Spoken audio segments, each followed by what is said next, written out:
করলা গাছ, যেটা একটা করলা আছে, করলা গাছটা রেখে দিয়েছি। এই তো গাছগুলো আছে এখনো, এগুলো রাখছি।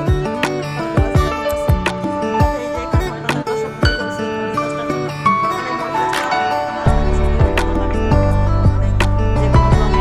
আর এখানে এই যে পাতাবাহারগুলো, এটা হচ্ছে কি বলে, পুদিনা পাতা, থানকুচি পাতা মনে হয়, না সরি, এটা হচ্ছে পাথরকুচি, পাথরকুচি রাখছি।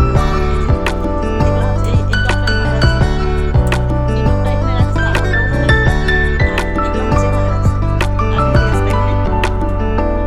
এই তো আমার ছোট বেলকনিতে এভাবে সাজিয়ে নিলাম। ছোট বেলকনিটা আজকে এভাবে সাজাইলাম, কেমন হয়েছে প্লিজ জানাবা তোমরা সবাই। তবে আমি হচ্ছে আপনাদের ভাইয়াকে বলছি যে কোনো ক্রমেই আমাকে ফুল গাছ এনে দিতে হবে, যে ফুল গাছগুলো আমি যেন বারান্দায় লাগাইতে পারি। তো ও বলছে হ্যাঁ ঠিক আছে, সমস্যা নেই, আমি এনে দিব। তো ইনশাল্লাহ